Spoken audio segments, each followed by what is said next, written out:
Hello hello ये शीतुआ पाक को मुझे स्वागत करते आज देखा आम शिवरात्रि स्पेशल कौन कौन करूँ शुभ महाशिवरात्रि। तो प्रथमे मुझे आसी टे घर पूजा करदेली कहीं मंदिर तो जीव कि घर भी पूजा निहाती दरकार। या पर मुझे मो महादेव ये माल बन दूसरी और बहुत सुंदर माल बनई और अरख फूल बनई देन या पर मुझे रेडी जाऊँगी मॉइस्चराइजर लगोली आ मो स्वामी भाषा मुझे पुटी मारी देती। तो आपण मैंने कहे जो मुझे सुंदर लगुच आठ झुमका लगोली आ बहुत सुंदर लगुला बट मु तो मोर निज तारीफ करदे बट आपण मैंने जनइबे मुझे देखा देन या पर मो बिंदी फिंदी लगे पूरा रेडी हो गली। खुद को देखकर खुद पे ही क्रश आ जाता है hi and that is my final look and आम बाहरी पड़लु एमर मंदिर अभिमुखे आ शिवंग दर्शन कर अच्छी। आ कोरापुटर गोटे खासियत होची जे आपण जुआड़े भी जब एमतीका ही प्रकृति देखिपारे। तापर आम आस पहुँचु गलु मंदिर कहते ये प्रत्यक्ष देवता तो यहाँ हूँ प्रधानीपुर जगह। तो ये देखिपे लोक मैंने केमी बाजा बाड़ाऊँ देन आम प्रवेश कलु मंदिर भितर को मंदिर कम चली सबकि अधा अधूरा ही थिला किंतु तथापि भगवान का दर्शन बहुत भलसे है। देखिपे भगवान को आज तो बहुत सारा फूलर पूरा सजेकी रखा ये जो हूँ ये मु बनई मालटा देखिपे जे महादेव को बहुत सुंदर देखा देन मुझे महादेव को मुंडिया मारी दूसरी मनरे मनासुली जे भगवान पृथ्वीर समस्त लोक को भल रखु आम उपर कृपा सब बनई रखिथे।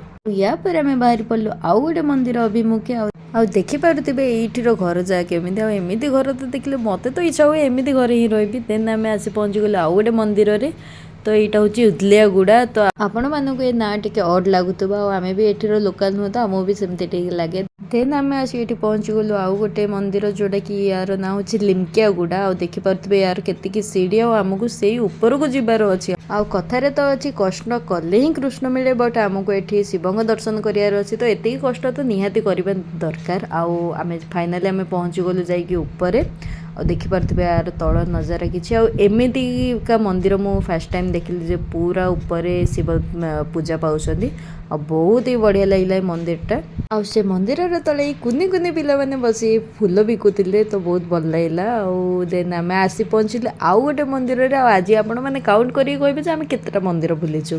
देन ये हूँ लिमार गोटे मंदिर से पाखे गोटे ठाकुराणी मंदिर थिला। देन आम आसी पहुँच गले आउ गोटे मंदिर लिमार ही तो ये गोटे शिव मंदिर तो बहुत सुंदर लगे मंदिरटा यहाँ बहुत शांत परिवेश थिला। देन या पर आम बाहरी पड़लु आम प्लेस जोटा कुंद्रा देन कुंद्रार मंदिर रे आम पहुँची गलु जोटा कि आम घर पाखरे ही अच्छी और देखिपे बहुत सारा गहली ये अच्छी तो बहुत कष्ट आम दर्शन मिलला कहीं बहुत गहली थिले। देन ये व्यवस्था करते पणार तो एते टाइम पर मुझे पीली और शांति लगे। देन आम ये चलु जगन्नाथ को दर्शन ये देखिपे आम घर पाखर मंदिर केते सुंदर। देन चलु राधाकृष्ण दर्शन कलु। देन आम आउ गोटे शिव मंदिर गलु और भोला बाबा दर्शन कलु आती आमर 7टा मंदिर कंप्लीट हो जाता। तो आम चलु ए घर को पणा पानी मत पीबार अच्छी हाँ मत टे थंडा ही सो मो वॉइस को टे इग्नोर करेंगे। देन मुझे बन जूस गोटे जोटा कि सागुर बहुत ही टेस्टी होता मो एक्सप्रेशन ही आपण मैंने देखिए जानीपे मो शिवयानी मो पतिदेव को मुंडिया मारदेली। देन आम बाहर पड़लु आउ गोटे मंदिर अभिमुखे कहीं आज आमको अष्टशंभु को दर्शन ही करार थिला तो ये जयपुर पाखापाखी थिला। तो आम बाहर पड़लु ये मंदिरटा आम सब गला बेले देखू बट शायद आज जोग फिटिवार थिला। तो ये मंदिरटा बहुत ही फेमस थिला बहुत पुरातन मंदिर तो देखिपे केते गहली ये प्रबल भिड़ थिला देखिपे ये बहुत सारा हाथ तैयारी जिनस थिला। प्रथमे आम ये दीप फीप जादेलु देन मंदिर भितर को आम प्रवेश करुचु बहुत बड़ मंदिर भी आ सते जमी ये आस पेट पूरी गला आठी केते बड़ वृषभ अच्छी आ मंदिर भितरटा तो देखिए बहुत ही मनलोभा लगिला।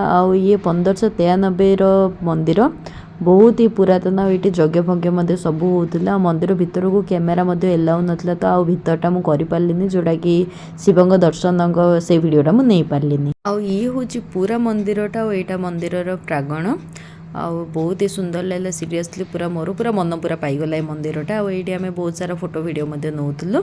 देन ये आउ गोटे जिनस देखिली शिवंकर तांडवर मूर्ति बहुत ही सुंदर लगे जयपुर पाखापाखि आसु जयपुर आसबुनि एटा तो केवे हेनी तो आम चलू जयपुर जयपुर गला मात्रे आम जाऊ एसआर मॉल एटा ही भल लगे किसी शॉपिंग करियो नथिले कुआडू आसिले ये शॉपिंग हो जाए आम जानी पारुनु तो ढेर सारा शॉपिंग कर आम चलू एथर कुंद्रा आउ कौटी रहीबार नहीं मंदिर को जीवार अच्छी तो मंदिर को गला बेले आम घर पाखे ही ये गोटे स्क्रीन लगी जेहेतु काली इंडिया और पाकिस्तान थिला मैच ना से चलता तो मो स्वामी तो मन पूरा खुशी तो आम ए आसी पहुँची गलु मंदिर में आमको दीप लगेबार थिला तो प्रथम ये बोड़ा बाबा को पूजा करी आम नहीं गलु दीप को आउ ये चाउल वगैरह पकईकि आम दीप को स्थापित करदेलु आ राति सारा आमको रही जगिबार अच्छी बट देखा जाऊ आउ मु राति 11टा जाए ही बसी पार्ली मो देह बहुत ही खराब हो गला तो मु भगवान को क्षमा मागी रूम को चली आपण मानक जदि मो वीडियो भल लगे लाइक शेयर एंड सब्सक्राइब करंतु।